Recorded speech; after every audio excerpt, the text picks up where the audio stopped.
देखिए सवाल है, एक परीक्षा जिसमें पूर्णांक 500 था, ए को बी की तुलना में 25% अधिक अंक प्राप्त हुए हैं, बी को सी की तुलना में 60% अधिक अंक प्राप्त हुए और सी को डी की तुलना में 20% कम अंक प्राप्त हुए हैं। यदि ए को 80% अंक मिले हों तो डी को कितने प्रतिशत अंक मिले हैं? नहीं बेटा गलत है। देखिए बोर्ड की तरफ देखिए, बोर्ड की तरफ सभी लोग देखेंगे। ए बी, देखिए सवाल, ए बी सी और डी 4 है, ठीक है। अब हम देखो, उसने बोला ए को बी से कितने प्रतिशत अंक मिले हैं? 25% अधिक अंक मिले हैं और बी को सी से 60% अधिक अंक मिले हैं और सी को डी से 20% कम अंक मिले हैं, ठीक है। अब हम ये कैसे बनाएंगे, यानी शुरुआत यहां से हो रही है। तो अगर मान लो उसने टोटल पूर्णांक दे दिया है 500, कितना दे दिया है? 500। तो देखो अगर मैं इसको 100% मानता हूँ, 100, अगर इससे 20 कम मिलेंगे तो इसको कितने मिल जाएंगे? 80 मिल जाएंगे। और अब इससे 60% ज़्यादा करेंगे, 60% ज़्यादा करोगे तो देखो 80 के 60 करेंगे तो इस तरह से लिखेंगे 160/100, सिखा चुका हूँ ये, ठीक है। 16 8 128, इसको कितने मिल जाएंगे? 100 मिल जाएंगे, ठीक। अब इसे 25% ज़्यादा मिले हैं तो 128 से आप 25% ज़्यादा करोगे तो ये हो जाएगा 25 पंजे 125, 25 चौके 100, 4 से 1 कट जाएगा, 4 × 12, 4 दूनी 8, यानी गुणा करेंगे 5 दूनी 10, हासिल 1 और 5 × 15 और 1 16। तो ये हो गए, ठीक है। अब ये एक चीज ध्यान रखो, उसने बोला है कि ए को तो 80 मिले हैं, जब यहाँ तो 160 मिल रहे हैं तो 2 से डिवाइड कर सकता हूँ। ये कितना रह जाएगा? 80। 2 से डिवाइड किया 2 × 12, 2 चौके 8, 2 से डिवाइड किया तो 40 और 2 से डिवाइड किया 50। जब ए को मिले हैं 80 तो डी को कितने मिले होंगे? यही आंसर है, ठीक है। चलो लिखिए अगला सवाल। किसी संख्या में जब 38 का योग किया जाए तो वह अपने आप की 119% हो जाती है, तो वह संख्या क्या है? जैसे मान लो संख्या नहीं पता होती तो हम कितना मानते हैं? 100% मानते हैं। कितना मानते हैं? 100%। यानी ये संख्या बढ़कर के कितनी हो रही है? 119% हो रही है। तो इसका पता लग रहा है कि कितने परसेंट बढ़ रहा है? 38 जोड़ने पर कितने प्रतिशत बढ़ रहा है? 19% बढ़ रहा है। कितना प्रतिशत बढ़ रहा है? 19% बढ़ रहा है भाई। तो जब ये 19% वो 38 के बराबर है, यानी जब 19% बढ़ेगा तभी तो 38, हमने 38 जोड़ा था तभी तो 19% बढ़ा था। तो यानी इसमें कितने का गुणा करना पड़ रहा है? तो संख्या ज्ञात करने के लिए 2 का गुणा करते तो संख्या कितनी आ जाएगी? 200, ठीक है। देखिए अगला सवाल है, एक संख्या में 30% की वृद्धि हुई, फिर 25% की कमी आई, फिर 25% की वृद्धि हुई, संख्या में कितने प्रतिशत की शुद्ध वृद्धि या कमी हुई? बोर्ड की तरफ देखिए, कोई संख्या, इधर देखिए बोर्ड की तरफ सभी लोग, इधर देखो, कोई संख्या हमने 100% मानी। कितनी माने? 100। पहले कितने की वृद्धि हुई है? 30 की वृद्धि हुई है, यानी कितनी हो जाएगी? 130। फिर कितने की कमी आई है? 25 की कमी आई है, तो कितनी रह जाएगी? फिर अगली बार कितने की वृद्धि हुई है? 25 की, तो फिर 125।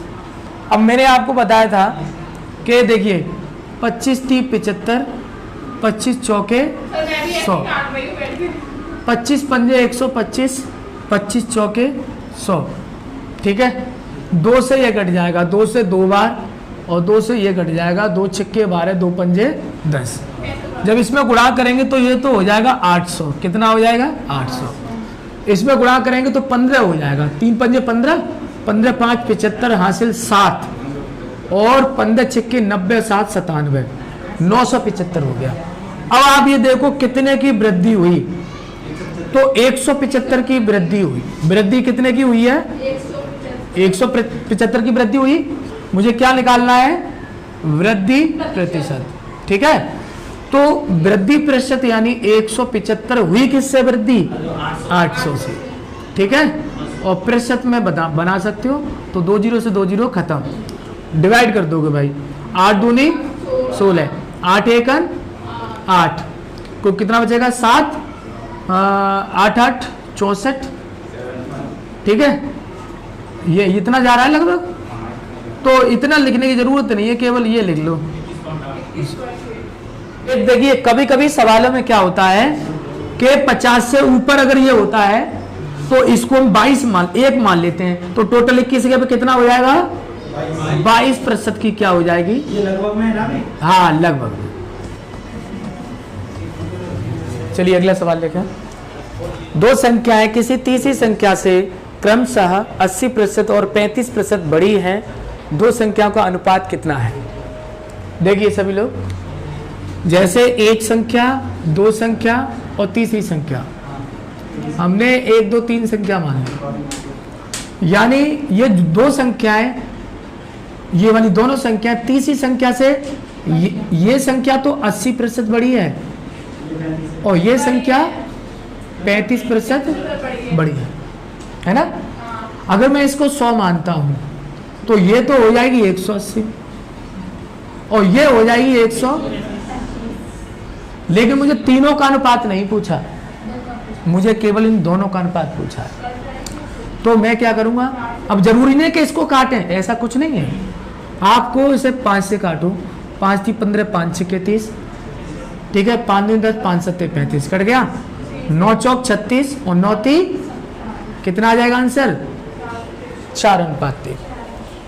देखिए सवाल, दो संख्याओं का योग 520 है, यदि उनमें बड़ी संख्या को 4% कम कर दिया जाए और छोटी संख्या को 12% बढ़ा दिया जाए तो प्राप्त संख्याएं एक समान होंगी, तदनुसार उनमें छोटी संख्या कौन सी है।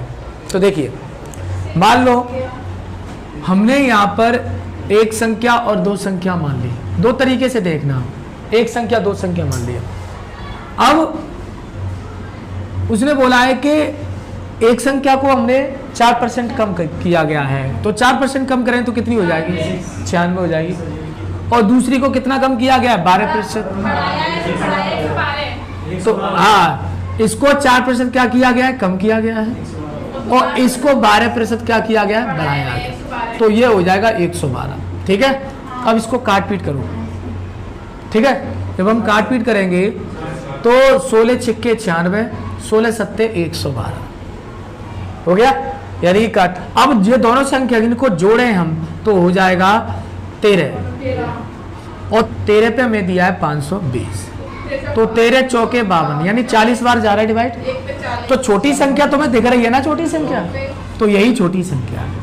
तो मैं 40 का जैसे गुणा करूंगा तो कितना आ जाएगा, 240। बात समझ में आ गई। देखिए सवाल क्या है, एक संख्या का 13% उसी संख्या के 5% से 16 ज्यादा है, तदनुसार वह संख्या क्या है। कि कोई संख्या का 13% और एक संख्या का 5%, अब ज्यादा तब होगा तब इसका अंतर देखेंगे। तो अंतर कितना है भाई, 8 का, तो 8% पे कितना ज्यादा दे रखा है, तो 1% पे कितना हो गया, 2 हो गया, 8 दूनी 16, तो 100% संख्या होती है भाई 200। बड़े परेशान